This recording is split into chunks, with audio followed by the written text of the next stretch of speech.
Hello दोस्तों, कैसे हैं आप लोग? बढ़िया।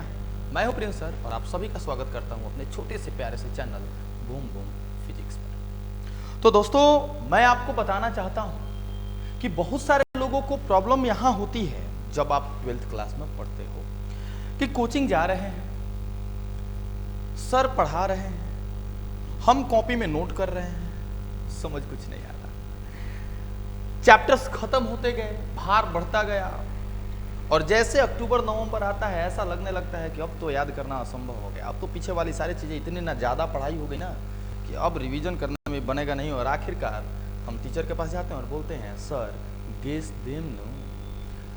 तो ये वाली नौबत किसी के पास ना है। ऐसा जरूरी नहीं है कि आप हमारे यहाँ कोचिंग पढ़ ही रहे हो, आप कहीं भी पढ़ रहे हो मेरे भाई। कुछ टॉपिक ऐसे होते हैं जो अगर आपका क्लियर है तो एग्जामिनेशन में सबसे ज्यादा सवाल उसी से पूछता है। उनमें से सबसे मुख्य अध्याय जो है, सबसे मुख्य चैप्टर जो है वो है ऑप्टिक्स। उसको हिंदी में प्रकाशिकी बोलते हैं। क्या बोलते हैं दोस्त? प्रकाशिकी। अच्छा, ये देख रहे हो लाइट, देखो प्रकाशिकी बोलते हैं उसको, और भाई इंग्लिश में उसको ऑप्टिक्स बोलते हैं। ऐसे तो हम इसको प्रकाशिकी नाम देते हैं और इंग्लिश में क्या बोलते हैं दोस्त? उसको ऑप्टिक्स। हालांकि ऑप्टिक्स में हम लोग प्रकाश के बारे में ही पढ़ेंगे, है कि नहीं? तो अभी की जो बात आ रही है कि सर ये लाइट एकाएक शुरू कर रहे हैं। आपके पास दो किताबें एनसीईआरटी के, दो किताबें। फर्स्ट किताब करीब करीब हर जगह पढ़ाई हो ही रहा होगा जहां भी आप पढ़ रहे होंगे। सेकेंड बुक में फर्स्ट चैप्टर, मतलब कि एनसीईआरटी के हिसाब से 12th क्लास का चैप्टर 9, उसका नाम है ऑप्टिक्स। और ऑप्टिक्स पूरे से 14 नंबर के क्वेश्चंस आपसे पूछता है। तो क्या हो अगर YouTube के सहारे मैं एनसीईआरटी का हर एक टॉपिक फ्री ऑफ कॉस्ट, आप कहीं भी कोचिंग पढ़ो मेरे भाई, फ्री ऑफ कॉस्ट एक बेहतर अंदाज में एक मस्त तरीके से आपके सामने पेश करूं तो मजा आ जाएगा सर, मजा। उसी मजा के लिए आज फिजिक्स का खेल YouTube पे शुरू करने वाला हूं। लाइन बाय लाइन हर एक टॉपिक का वीडियो, जैसा कि आप देख रहे हैं लाइट। तो आइए ना सबसे पहले देखते हैं कि सर लाइट होता क्या है। लाइट होता क्या है? प्रकाश। सबसे पहले प्रकाश का नाम जैसे ही आता है ना, जेहन में आपके एक चीज आती है। क्या आती है? बल्ब का जलना, टॉर्च का जलना, है ना? तो प्रकाश एक तरह का माध्यम है, एक ऐसा माध्यम है जिस माध्यम की सहायता से आप किसी भी वस्तु को देख पाते हैं। अगर लाइट ना हो, अंधेरा है, रात के 12 बज रहा है और लाइट वाइट बुझा हुआ, लाइट कटा हुआ है, तो मोबाइल कहाँ बा? मोबाइल मिलता है तब टॉर्च चलाते हैं, तब जाके कोई वस्तु देखते हैं। मतलब प्रकाश होगी ना तभी आप किसी वस्तु को देख पाओगे। थोड़ा सोचो ना जरा, तुम्हारी शादी हो रही है, सर क्या मजाक कर, होगी अगर पढ़ोगे तो, नहीं पढ़ोगे तो चांस कम। तो मान लो तुम्हारी शादी हो रही है और सबको इनवाइट किया तुमने और इस चैप्टर को इनवाइट नहीं किया, मींस लाइट को इनवाइट नहीं किया। तुम्हारी शादी में लाइट नहीं है, कर पाओगे? कर पाओगे? नहीं। शादी हो या दिन का उजाला, रात हो या सुबह शाम, एवरी टाइम, हर जगह हर समय तुमको प्रकाश की आवश्यकता है कोई भी काम करने के। जब तक प्रकाश नहीं होगा ना तब तक तुम किसी वस्तु को देख ही नहीं पाओगे। प्रकाश का डेफिनेशन सर, प्रकाश एक ऐसा माध्यम है जिसकी सहायता से हम किसी भी वस्तु को देख पाते हैं। वही लाइट है, वही प्रकाश है। अब सर ये तो सब समझ में आ गया सर कि प्रकाश की सहायता के बिना हम किसी भी चीज को देख नहीं पाएंगे।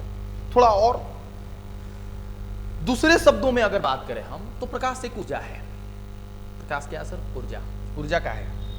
अच्छा, ऊर्जा, प्रकाश को ऊर्जा ही मैंने क्यों बोला? ऊर्जा वैसी चीज होती है ना जिसको आप कभी खत्म नहीं कर सकते, जिसका आप विनाश नहीं कर सकते, जिसको आप उत्पन्न नहीं कर सकते, बस उसे आप एक रूप से दूसरे रूप में क्या कर सकते हो? परिवर्तित कर सकते हो। वैसे ही हम लोग प्रकाश को उत्पन्न नहीं करते, हम प्रकाश को किसी दूसरे ऊर्जा के रूप से प्राप्त करते हैं। जैसे बल्ब का जलना, बल्ब का जलना क्या लगता है? सर हम प्रकाश को उत्पन्न कर सकते हैं, प्रकाश को उत्पन्न कर सकते हैं। कैसे उत्पन्न कर सकते हैं? सर स्विच दबा देंगे बल्ब जल जाएगा, प्रकाश उत्पन्न नहीं। आपने प्रकाश को उत्पन्न नहीं किया मेरे भाई, आपने क्या किया? आपने स्विच जलाया, आपने स्विच को ऑन किया। स्विच के ऑन करने से क्या हुआ? स्विच के ऑन करने से विद्युत ऊर्जा जो है बल्ब में आया और विद्युत ऊर्जा प्रकाश ऊर्जा में परावर्तित हो गया। इस तरह से हमने एक ऊर्जा को दूसरे रूप में बस परिवर्तित किया, हमने किसी तरह का कोई उत्पत्ति नहीं करी हुई। तो प्रकाश एक ऊर्जा है। तीसरी बात, सर ऊर्जा है तो किस रूप की ऊर्जा है? ऊर्जा में तो बहुत सारी चीजें होती हैं भाई। तरंग का नाम सुना होगा आपने। प्रकाश एक तरंग है, वो भी विद्युत चुंबकीय तरंग। मतलब विद्युत चुंबकीय तरंग का मतलब ये होता है कि एक ऐसा तरंग जिसके पास विद्युतीय गुण भी हो और चुंबकीय गुण भी हो, है ना।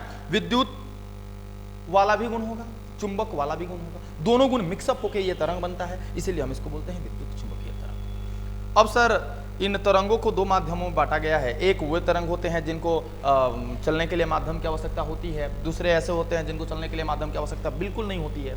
तो मैं आपको बता दूं कि प्रकाश को चलने के लिए किसी भी प्रकार की कोई माध्यम की आवश्यकता नहीं होती है। और जो जिस तरंग को चलने के लिए माध्यम की आवश्यकता ना हो ना, हम उसे अनुप्रस्थ तरंग का नाम देते हैं। इसका मतलब कि सर प्रकाश अनुप्रस्थ तरंग है। आपने 9th क्लास में तरंग पढ़ा होगा, अनुप्रस्थ तरंग पे चिक चिक चिक चिक चिक चिक चिक चिक चिक चिक चिक चिक ऐसे चलता था, है ना। हाँ ऐसे ही सर प्रकाश वैसे चलता है। बात करेंगे भाई, बात करेंगे। आओ थोड़ा सा आगे बढ़ते हैं, है ना। इतनी चीजें, सारी चीजें क्लियर है? आ जाओ थोड़ा सा आगे बढ़ते हैं। अभी आओ क्या टॉपिक में पढ़ाने वाला हूँ आपको। तो सबसे पहले आपके सामने यहाँ हाजिर है दोस्त, प्रकाश क्या है। प्रकाश क्या है? तो प्रकाश क्या हो सकता है? सबसे पहले सर एक ऊर्जा है। प्रकाश क्या है?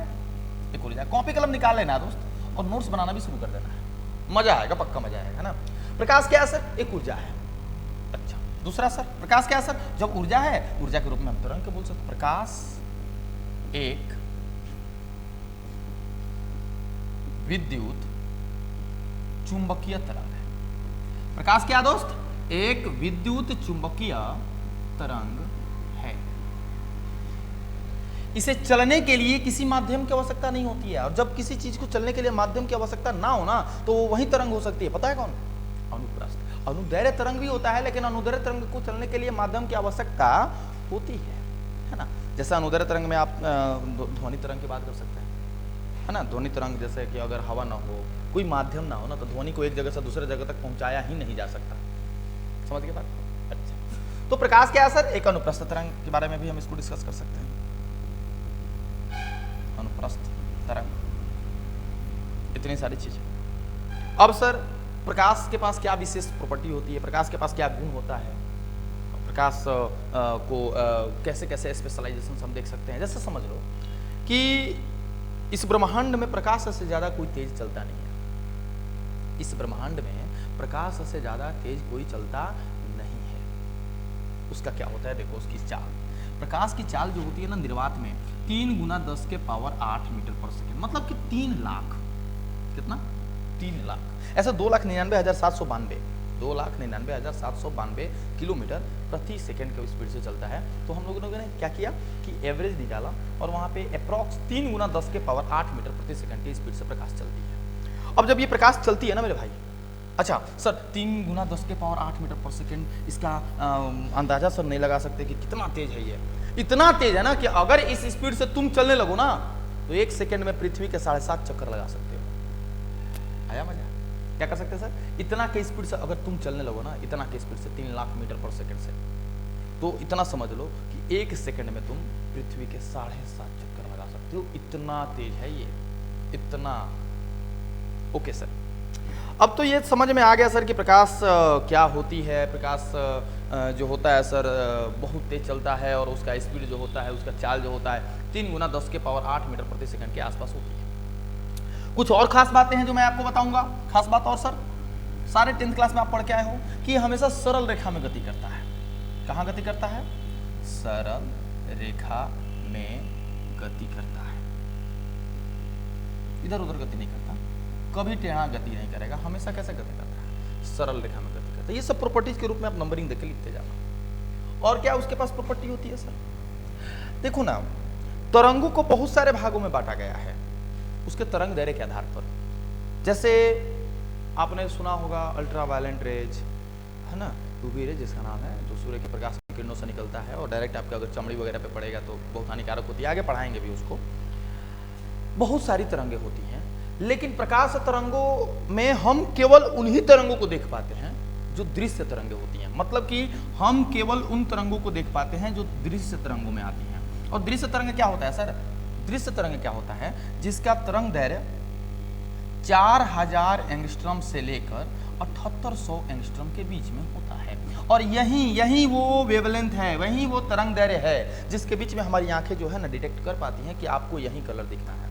बैनियापिनाला नाम सुना है? विबग्योर सर 10th में पढ़े थे, 10th में पढ़े थे सर हम। विबग्योर वही बैनियापिनाला, विबग्योर बैनी मैंने बैंगनी, नीला, ये सारी चीज़ें 7 कलर जो होती है ना, ये कलर ही आप देख पाते हैं क्योंकि उन्हीं 7 कलर का जो तरंग दैर्घ्य होता है 7000 से लेकर 7800 के बीच में होता है। ओके दोस्त, तो अभी ये तो प्रकाश के बारे में था। अभी थोड़ा सा और आगे बढ़ते हैं और देखते हैं कि आगे क्या है।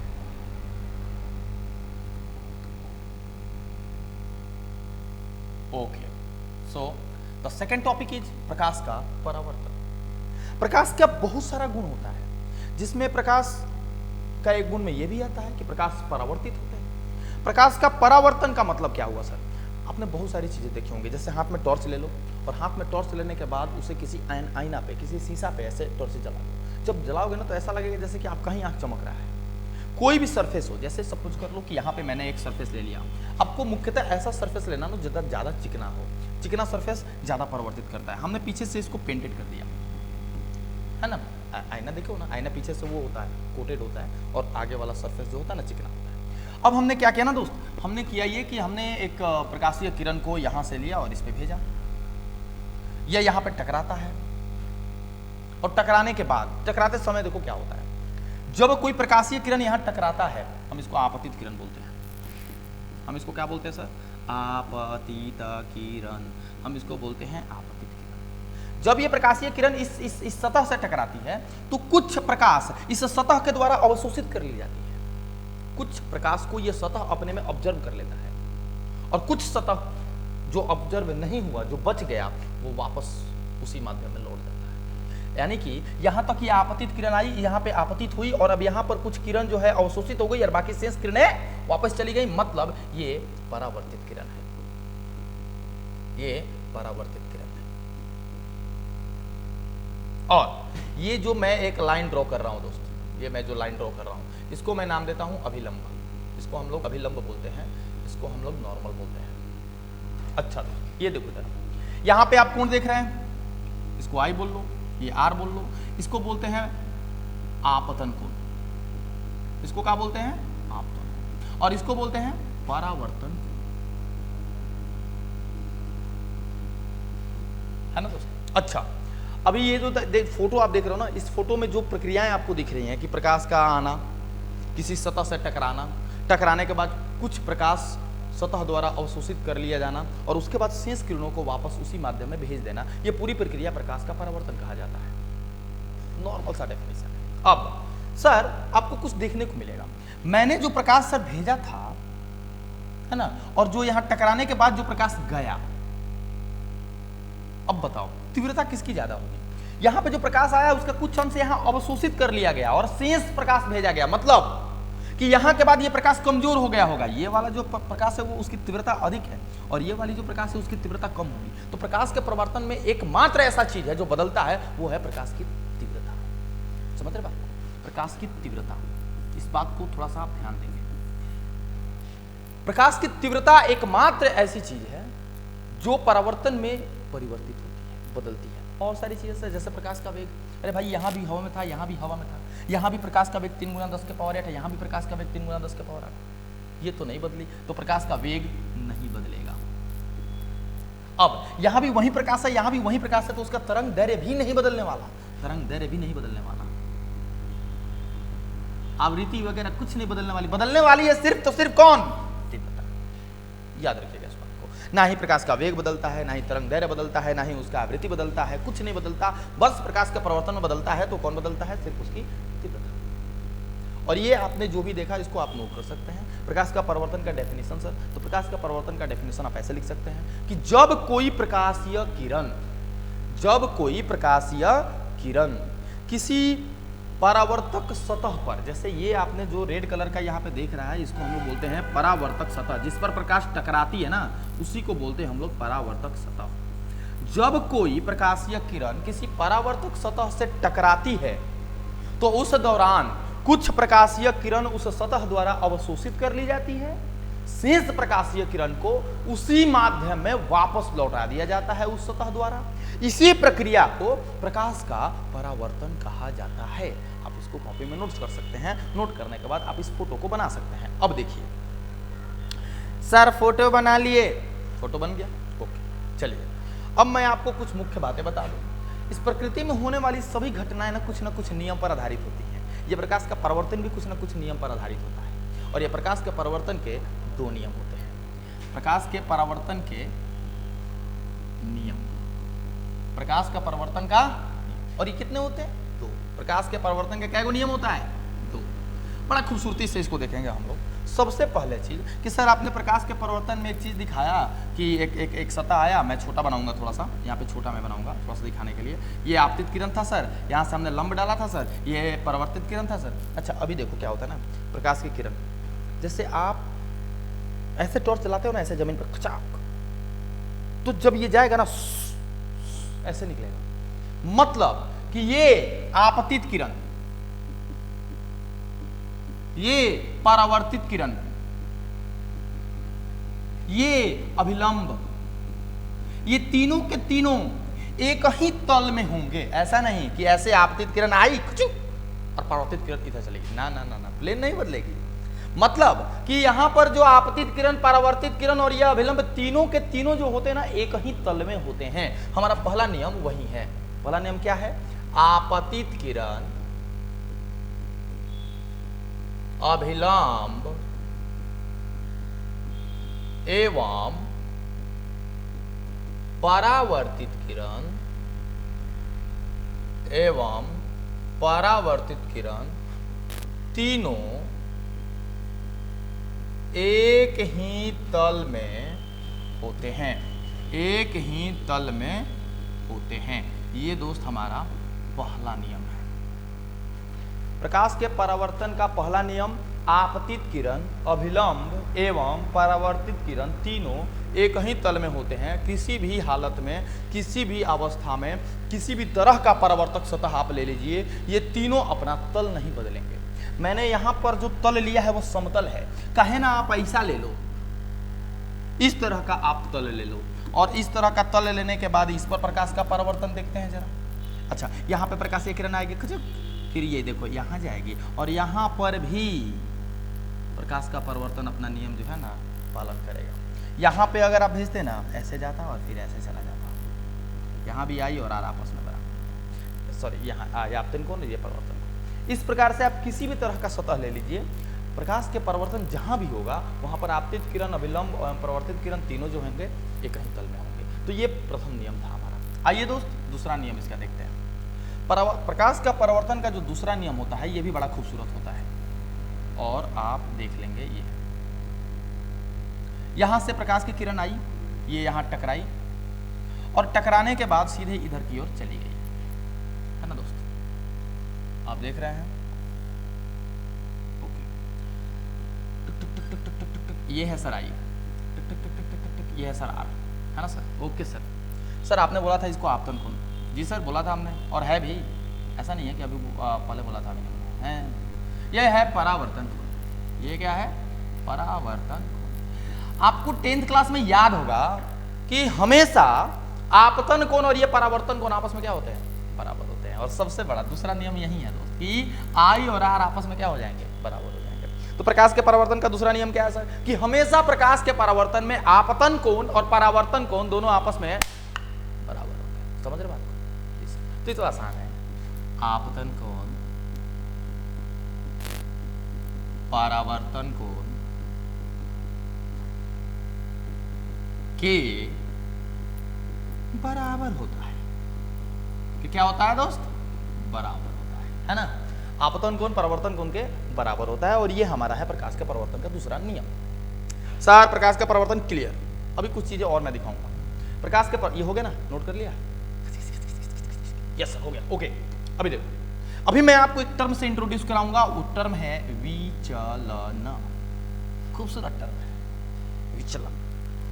इंग्लिश में और मजा आएगा। डिफ्लेक्शन, नाम तो जाना ही हो। डिफ्लेक्शन का मतलब ना डिफ्लेक्ट कर जाना, मुड़ जाना। जैसे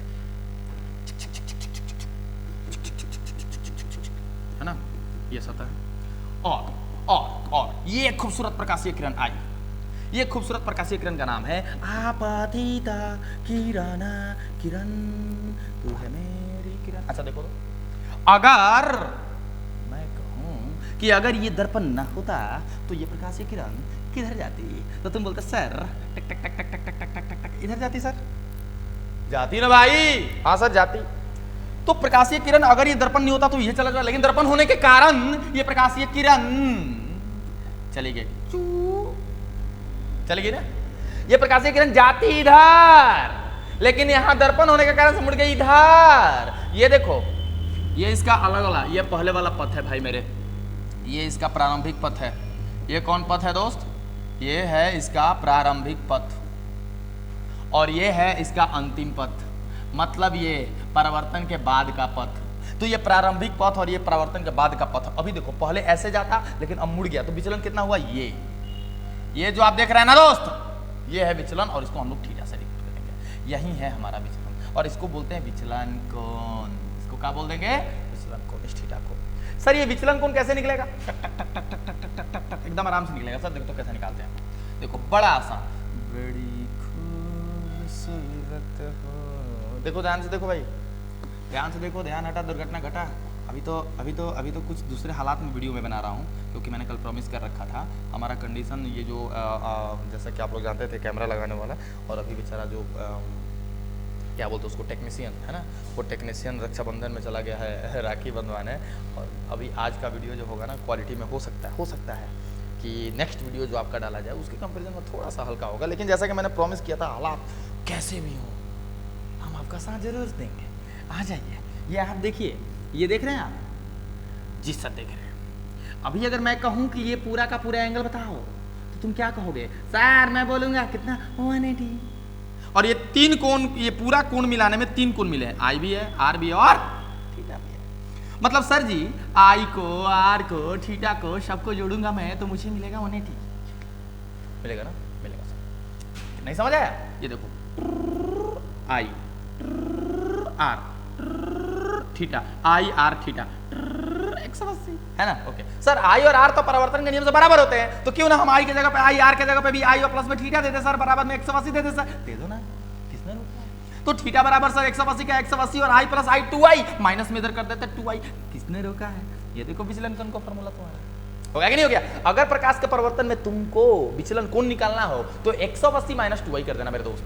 क्या कर देना? 180 माइनस 2i। अच्छा सर आई और आर आपस में बराबर होता है, तो क्यों ना एक काम करता सर 180 माइनस 2i तो होता ही है विचलन कोण का फार्मूला। एक और फार्मूला में बना दूं सर ऐसा, 180 माइनस 2r सर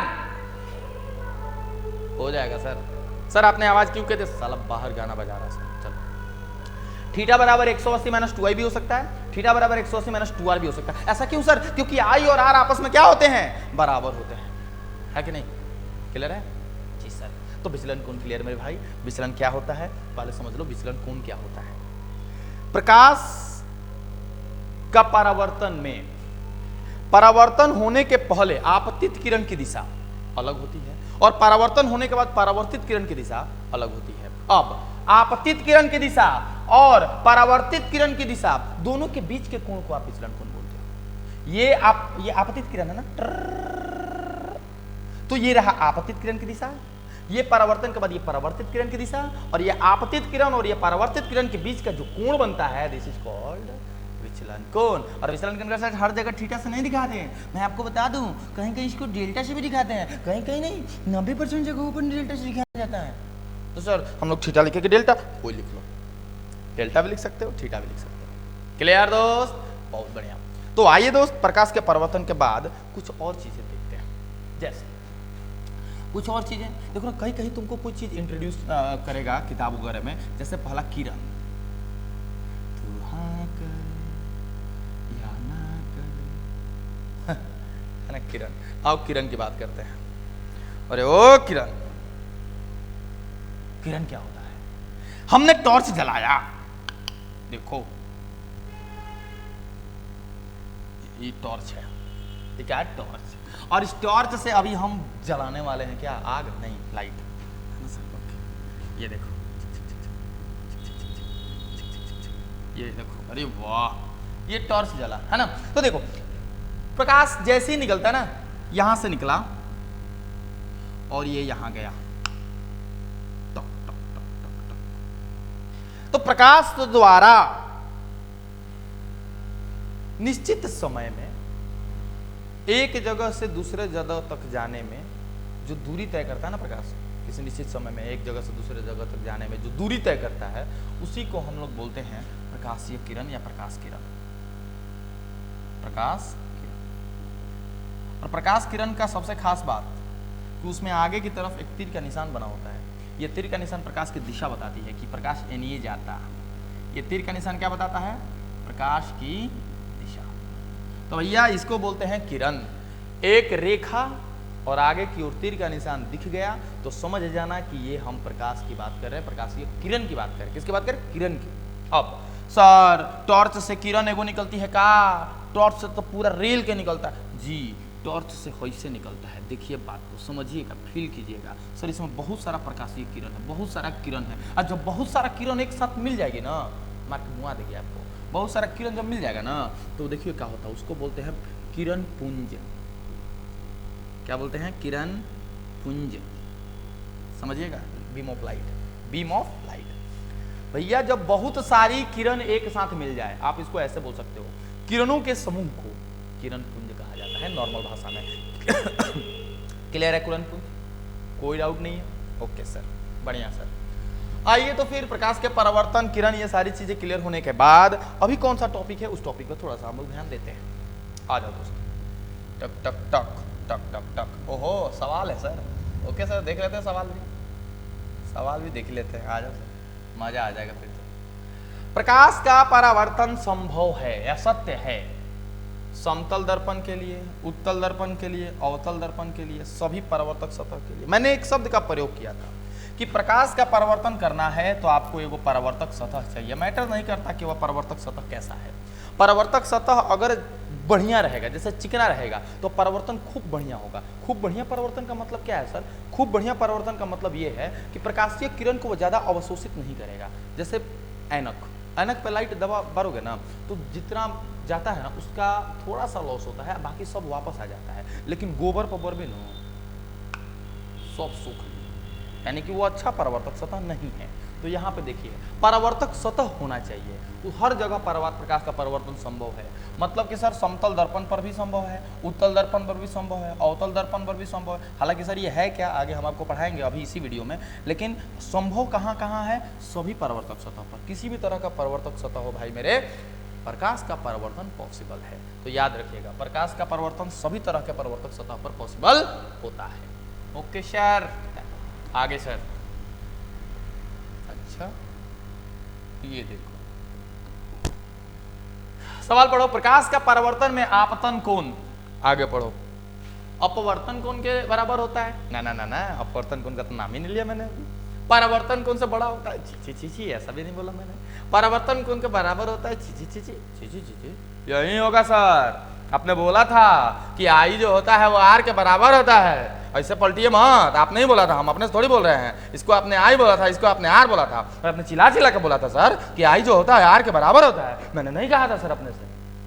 जी सर ठीक है, हार मानते हैं। आपतन कोण परावर्तन कोण के बराबर होता है, और हमारा आंसर है सी। जो सी लगाए थे बधाई हो। आइए आगे बढ़ते हैं। अभी जो दोस्त हम डिस्कस करने वाले हैं नेक्स्ट क्वेश्चन, और वो नेक्स्ट क्वेश्चन क्या है जरा देखा जाए। नेक्स्ट क्वेश्चन नहीं सर, नेक्स्ट क्वेश्चन नहीं, नेक्स्ट टॉपिक आ जाइए आगे। परावर्तक तल, दर्पण, प्रतिबिंब, तीन चीज लिखा हुआ है इसमें, तीन चीज लिखा हुआ है, और तीनों चीज के बारे में हमें डिस्कशन करना है। ओके आ जाइए। तो सबसे बड़ा पहला चीज जो है परावर्तक तल। परावर्तक तल ये आपने देखा था ना, ये नीचे से पेंट किया हुआ था। यहाँ पर कोई प्रकाशीय किरण आती है, टकराती है, और यहाँ से पुनः वापस चली जाती है। तो यहाँ पर ये होता था, ये आई होता था, ये आर होता था। बबुआ ये जो पेंटेड किया हुआ है, जिस सतह पर ये टकराता था ना, इसको ये बिंदु आपतन बिंदु कहा जाता है। आपतन बिंदु। खैर इसको अभी इंट्रोड्यूस करने का कोई खास मतलब है नहीं, मुझे बस ये बताना है कि आप जो ये चीज देख रहे हो ना, ये सतह जिस पर प्रकाश किरण आकर टकरा रही है, जिस पर प्रकाशीय किरण आकर टकरा रही है, वो सतह परावर्तक तल कहा जाता है या परावर्तक सतह कहा जाता है। और आप भरोसा नहीं कीजिएगा, उसी को दर्पण भी कहा जाता है। उसी को क्या कहा जाता है दोस्त?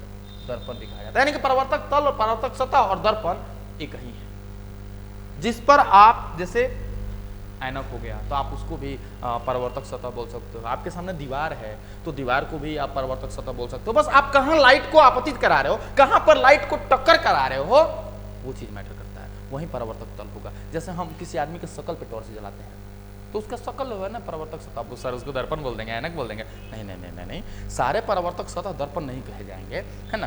तो हम दर्पण के बारे में भी अभी बात करेंगे। देखिए, परावर्तक तल क्या होता है?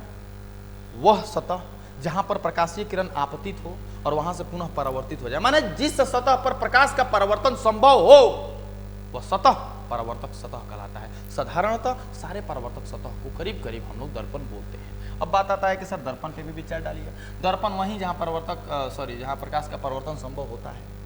दर्पण दो तरह का, दर्पण कितने तरह का?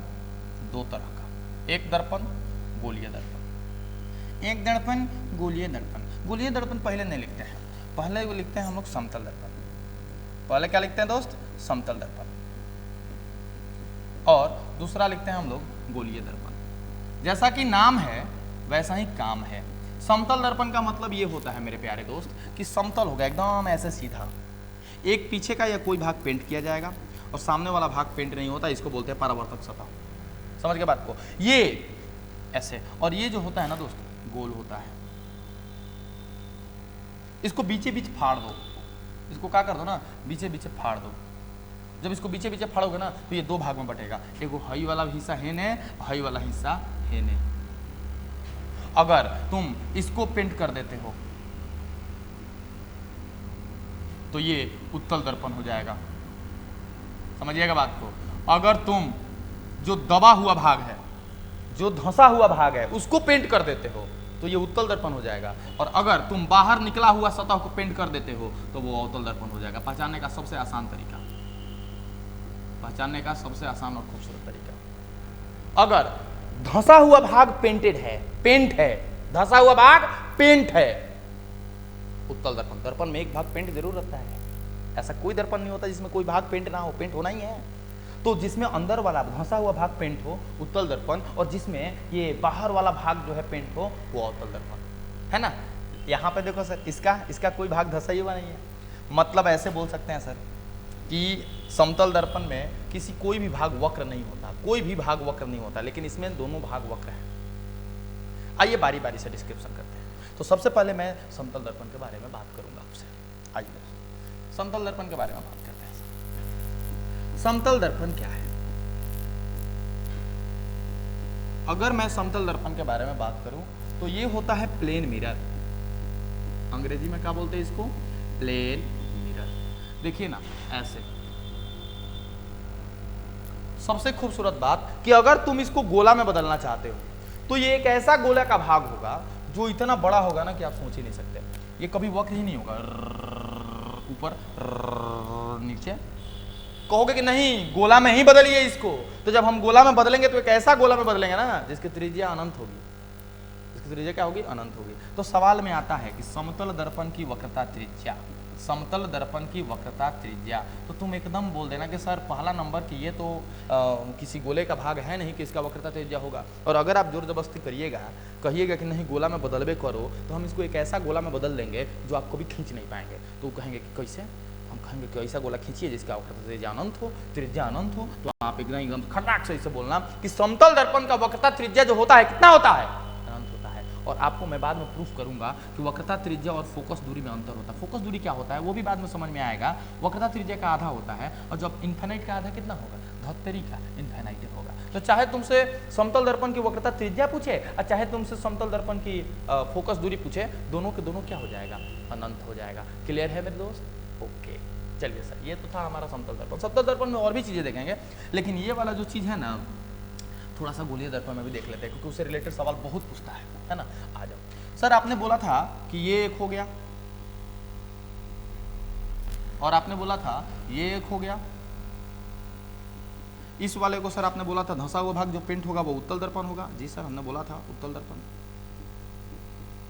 और जो उधर होगा सर उसको हम लोग अवतल दर्पण, अवतल दर्पण, अवतल दर्पण।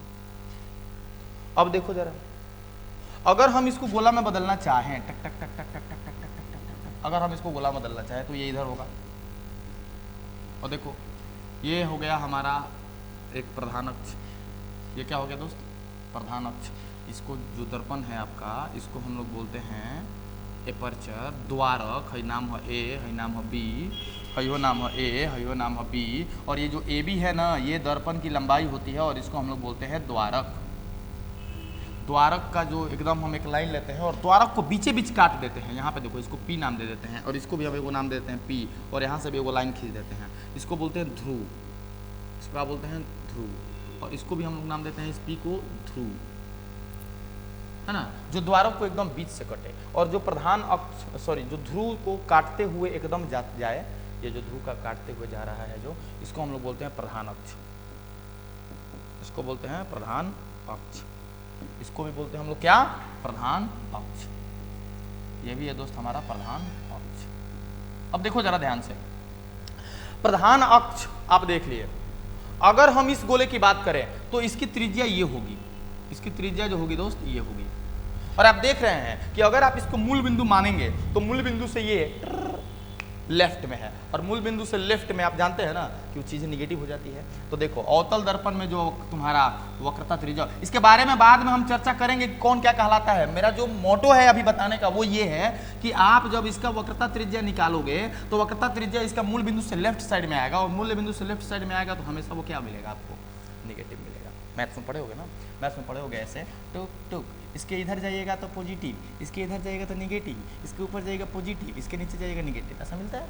वहीं से इसके उधर जाएगा तो पॉजिटिव, इसके इधर जाएगा तो निगेटिव, ऊपर जाएगा तो पॉजिटिव, नीचे आएगा तो यहाँ पर वक्रता त्रिज्या तो इधर ही होगा ना। ये गोला ऐसे बन रहा है तो वक्रता त्रिज्या इधर मिलेगा। जब वक्रता त्रिज्या निगेटिव आएगा ना तो याद रखना तुम्हारा फोकस दूरी भी निगेटिव आएगा। ये बात तुम अभी एकदम गांठ बांध लो। यहां देखो, ये तो ऐसा गोला बनेगा, और ऐसा गोला बनेगा तो इसकी त्रिज्या भी आगे की तरफ आएगी, राइट साइड में आएगी। तो इसके लिए जो होगा हमारा वक्रता त्रिज्या भी पॉजिटिव आएगा और फोकस दूरी भी पॉजिटिव आएगा। मतलब कि तुम्हारा जो मुख्य मकसद है मेरा अभी बताने का, कि अगर तुम उत्तल दर्पण लेते हो दोस्त, अगर तुम उत्तल दर्पण लेते हो मेरे दोस्त, उत्तल दर्पण, तो उत्तल दर्पण के लिए वक्रता त्रिज्या r, फोकस दूरी f दोनों धनात्मक। अगर तुम अवतल दर्पण लेते हो दोस्त तो उसके लिए वक्रता त्रिज्या भी ऋणात्मक और फोकस दूरी भी ऋणात्मक। क्लियर है? अभी मैं इसको, ये जो है ना दर्पण के लिए, अभी इसको और डीप में जाके अगले वीडियो में समझाऊंगा, लेकिन अभी मुझे जो करना था ये वक्रता त्रिज्या और फोकस दूरी का धनात्मक ऋणात्मक दर्शाना, उसके लिए मैंने ये बताया। तो ये था दर्पण की कहानी। थोड़ा सा आगे बढ़ते हैं, प्रतिबिंब। प्रतिबिंब जानेंगे उसके बाद ही कुछ चीज हम जान पाएंगे आगे की। ये प्रतिबिंब क्या है सर? ऐनक के सामने खड़े हो जाओ, इमेज बोलते हैं इसको। ऐनक के सामने खड़े हो जाओ, और जब ऐनक के सामने खड़ा होगे ना तो तुम्हारे ही जैसा हूबहू शकल वाला तुम्हारा जुड़वा भाई सामने से तुमको देख रहा होगा। ऐसा महसूस किया कभी? जी सर, महसूस तो रोज ही करते हैं। बाल झाड़ते हैं वो भी झाड़ता है, मुंह बनाते हैं वो भी बनाता है, हंसते हैं वो भी हंसता है, मारते हैं वो भी मारता है। जो हरकत करोगे ना वो सारा हरकत सामने खड़ा हुआ इंसान भी करेगा। तो आईना के सामने जब आप खड़े होते हैं तो सामने दिख रहा जो जुड़वा भाई है उसी का नाम खाली होता है प्रतिबिंब। समझ के बाद, प्रत्येक वस्तु को जब दर्पण के सामने रखा जाता है तो उसी की आकृति वाला जो सामने चीज बन रहा होता है उसी को हम लोग बोलते हैं क्या? प्रतिबिंब। थोड़ा सा बात करते हैं डिप में जाके कि सर ये आखिर इसका फॉर्मेशन होता कैसे है। देखो, कोई भी वस्तु जब परावर्तित होती है ना, कोई भी वस्तु प्रकाश परावर्तित होती है, परावर्तित सतह पर जाकर टकराती है। मान लो दो वस्तु टकरा गई, हटा देते इसको हटा देते, थोड़ा सा प्रतिबिंब के बारे में देख ही लो। देखो ना जरा, हम एक समतल दर्पण ले लेते हैं, चलो ले लिए, और समतल दर्पण ले लेते हैं, और यहाँ पे समतल दर्पण का ये मान लो समतल दर्पण हमने यहाँ रखा है, मान लो समतल दर्पण हमने यहाँ पर रखा है। तुमको यहाँ खड़ा कर दिया, तुमको यहाँ खड़ा कर दिया, और क्या किया मैंने कि यहाँ से एक प्रकाशीय किरण भेजा, टॉक से 90 डिग्री के एंगल पर लड़ा। तुम तो जानते हो प्रकाश का परावर्तन के नियम कि 30 डिग्री पे लड़ेगा तो वापस भी 30 डिग्री पे आएगा। प्रकाश का परावर्तन के नियम, जितना के कोण पे आपतित होगा उतने के कोण पे परावर्तित होगा। यहाँ पे 90 डिग्री लड़ेगा ना तो वापस भी 90 डिग्री पे आएगा। मतलब कि जिस रास्ता से गया है धड़ाक से उसी रास्ता पे वापस आ जाएगा, और ये फिर वापस इधर जाने लगेगा। अब है ना, कार नहीं करेगा, पेंट है ना, लेकिन हाँ ये काम तुम कर सकते हो कि सर हम ये बोल सकते हैं ना कि अगर पार नहीं करेगा लेकिन अगर ऐनक नहीं होता तो ऐसे ही जाता, हाँ एकदम जाता, ऐनक अगर नहीं होता ना तो ये सही जाता।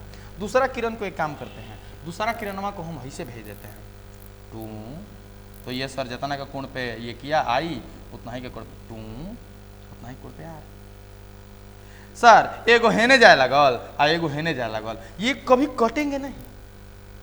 तो मैंने क्या किया कि दो प्रकाशीय किरण लेके दोनों को इस दर्पण पे टक्कर के लिए मैंने भेज दिया, और जब दोनों को मैंने टक्कर के लिए यहाँ भेज दिया तो मैंने क्या देखा कि टक्कर के बाद दोनों अलग अलग दिशाओं में जा रही हैं, और दोनों ऐसी दिशाओं में जा रही हैं जिनको मिलने की आसार बिल्कुल भी नहीं है आगे। तो अब हम क्या करते हैं ना, दोनों के जब आसार नहीं है मिलने के तो हम इनको बैक में मिलाते हैं कि अगर पीछे जाए परावर्तन के बाद, तो हमको लगा ना कि देखिए ये यहाँ पे कटेगा, कटेगा, वास्तव में तो कटने का सवाल ही नहीं पैदा होता, दोनों तो जैसे जैसे आगे जाके इनके बीच का दूरी वैसे ही बढ़ता जाएगा, लेकिन बैक में अगर कटता तो ये यहां आता, ये ब्लू, ये देखो तुम्हारे ही साइज का एक सामने आदमी खड़ा हो गया, लेकिन ये सच में कट के नहीं हुआ है, हमने जबरदस्ती झूठ में कटवाया है। तो जब प्रकाश के परावर्तन हो, दो प्रकाशीय किरण का परावर्तन हो और परावर्तन के बाद वह किसी बिंदु पर कटता हुआ प्रतीत हो, वास्तव में कटे नहीं, कटता हुआ प्रतीत हो, तो हम उसे भी प्रतिबिंब बोलेंगे। और जब सच में कट जाए, ऐसी अवस्थाएं भी आएंगी जब दोनों सच में कट जाएगी, तो जब वो सच में कट जाए तब भी प्रतिबिंब बनेगा। प्रतिबिंब क्या है? प्रकाश के परावर्तन के बाद जब दो प्रकाशीय किरणें आपस में वास्तव में कटती हैं या कटती हुई प्रतीत होती हैं, तो उस कटान बिंदु पर जो बनता है उसी को हम प्रतिबिंब बोलते हैं, उसी कटान बिंदु को प्रतिबिंब बोला जाता है।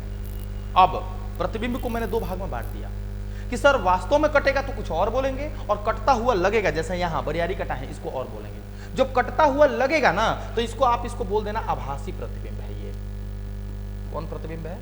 आभासी प्रतिबिंब। और तुमको मैं बता दूं कि आभासी प्रतिबिंब अक्सर सीधा बनता है। आभासी प्रतिबिंब क्या बनता है मेरे दोस्त? अक्सर सीधा बनता है। डायरेक्ट क्वेश्चन पूछता है अगर किसी कॉम्पिटिटिव एग्जाम में जाइएगा तो आभासी प्रतिबिंब जो है ना अक्सर सीधा बनता है। अगर ये सर सच में कट रहा होता तो जब सच में कटेगा ना तो उसको वास्तविक प्रतिबिंब बोल लेना। सच में कटेगा तब उसको क्या बोल लेना? वास्तविक प्रतिबिंब। मतलब प्रतिबिंब दो प्रकार के, एक आभासी प्रतिबिंब, एक वास्तविक प्रतिबिंब। जैसे आभासी प्रतिबिंब सीधा बनता है वैसे ही वास्तविक प्रतिबिंब जो होता है ना अक्सर उल्टा बनता है। क्या बनता है दोस्त? उल्टा बनता है। वास्तविक प्रतिबिंब को वर्चुअल इमेज कहा जाता है अंग्रेजी में, वर्चुअल इमेज। और सीधा को उसी को हम लोग बोलते हैं erect. Virtual image always erect, और वास्तविक को रियल इमेज, उल्टा को inverted. Real image always inverted. तो प्रतिबिंब क्या प्रकार के? दो प्रकार के। एक हो गया आभासी प्रतिबिंब, एक हो गया वास्तविक प्रतिबिंब। आभासी प्रतिबिंब क्या होता है दोस्त? आभासी प्रतिबिंब वह प्रतिबिंब होता है जो दो किरणों के परावर्तन के बाद कटता हुआ लगने के कारण से होता है। और आपका जो वास्तविक प्रतिबिंब है, परावर्तन के बाद जब दो किरणें आपस में वास्तव में कटती है ना तब जो निर्माण होता है प्रतिबिंब का, वो वास्तविक प्रतिबिंब होता है। तो प्रतिबिंब का कंफ्यूजन क्लियर हुआ? अच्छा एक बात बताओ, ये तो हमारा समतल दर्पण है, ये हमारा क्या है दोस्त? समतल दर्पण है। और समतल दर्पण में हमने देखा कि जो इमेज बन रहा है वो झूठ में कट रहा है, मतलब वास्तव में कटता हुआ नहीं है, हमने जबरदस्ती कटाया है। तो ये इमेज बताओ कैसा है? आभासी या वास्तविक? सर आभासी है। और देखो वास्तव में जैसे ये खड़ा है वैसे इसका मुंडी अगर यहाँ है तो इसका भी मुंडी यहाँ ही होगा। ऐसा नहीं है कि हम मुंडी ऐनक में देख रहे हैं मुंडी और दिख रहा है मेरा पैर, मेरा मुंडी नीचे, नहीं, उल्टा नहीं बनता है, सीधा बनता है। मेरा मुंडी है तो मुंडी दिखता है।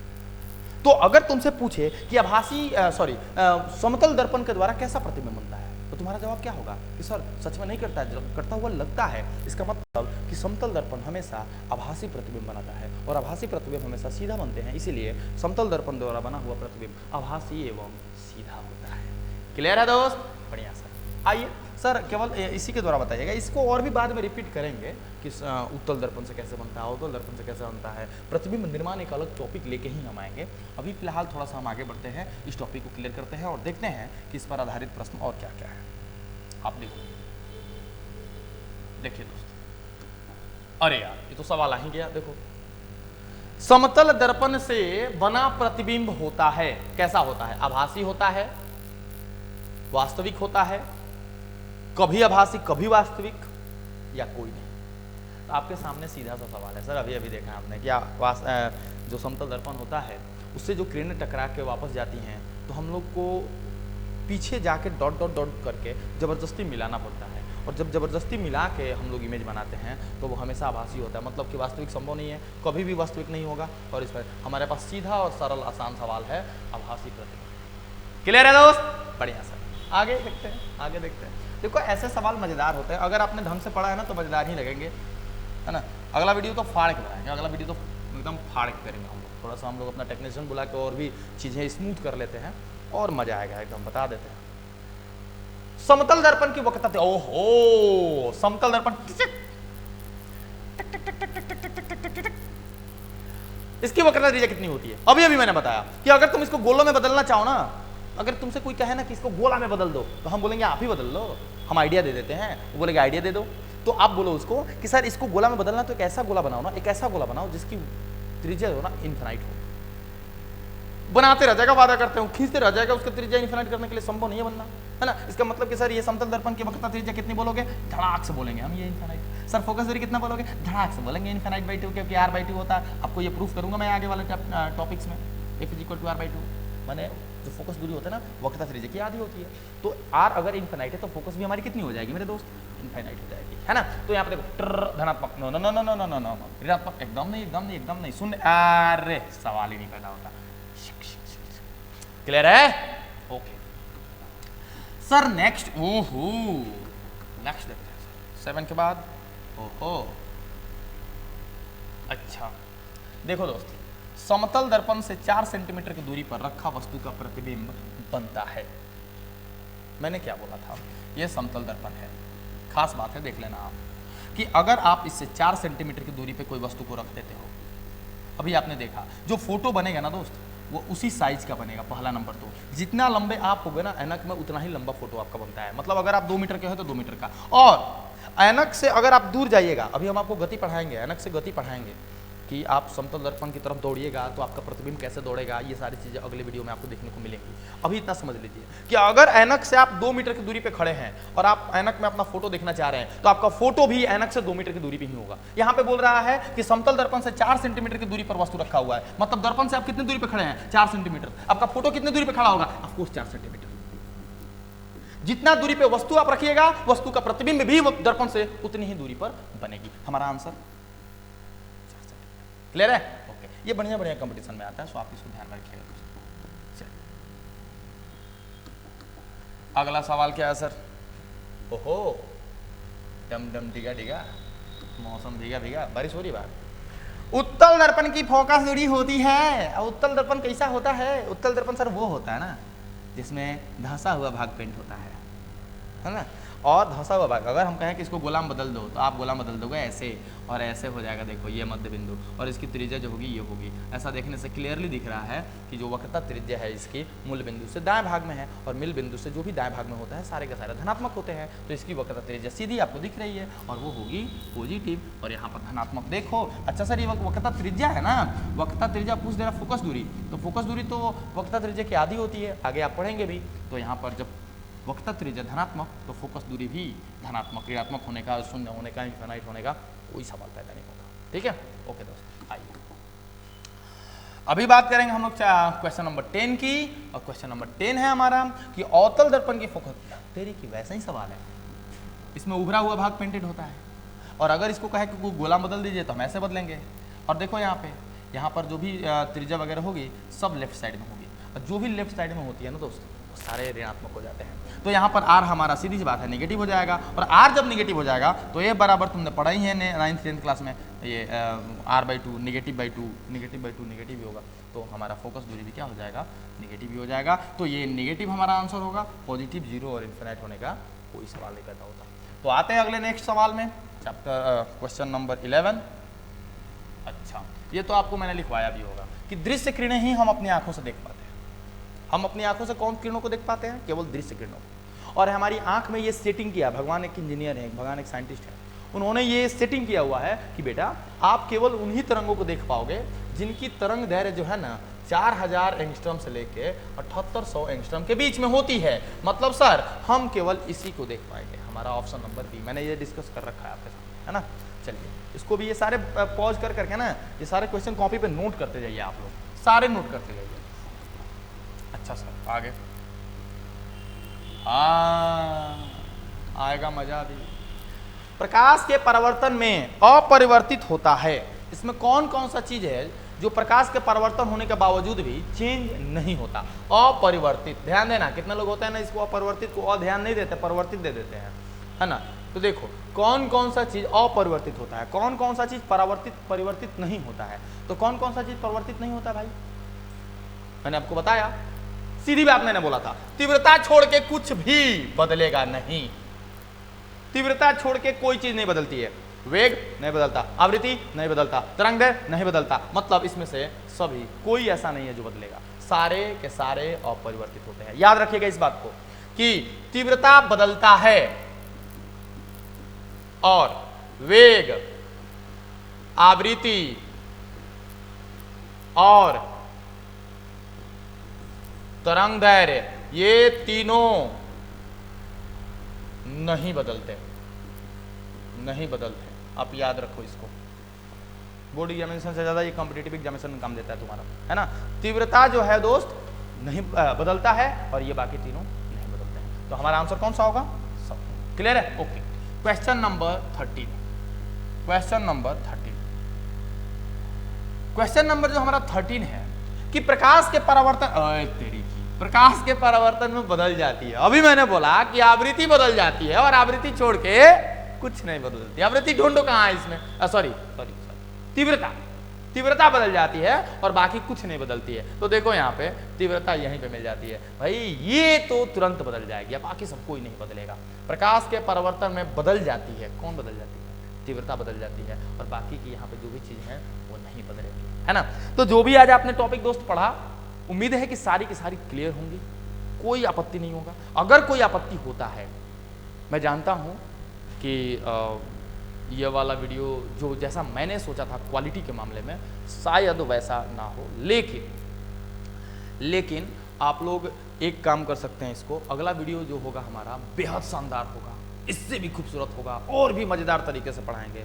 बस आप एक काम कर लीजिए, इसको अगर आपको पसंद आया हो तो हमारा चैनल अगर आप सब्सक्राइब नहीं किए हैं तो प्लीज़ सब्सक्राइब कर लीजिए और अधिक से अधिक अपने दोस्तों के पास शेयर करिए। शेयर क्यों करिए? देखिए, शेयर करने से एक होगा कि बहुत सारे बच्चे ना कोचिंग पढ़ते हैं, समझ में नहीं आता है, उनके पास पैसे नहीं है या गांव देहात में रहता है तो आरा आके पढ़ने की कैपेबिलिटी नहीं है। तो मैं चाहता हूँ कि वो सारे बच्चों के पास ये वीडियो जाए और वो जरिया आप ही बन सकते हैं। अगर आपके जरिए से ये वीडियो किसी के पास पहुंचता है और उसको पसंद आता है, उसकी भलाई होती है, तो इससे अच्छी कोई बात हो नहीं सकती है। मिलते हैं अगले वीडियो में, तब तक के लिए जय हिंद।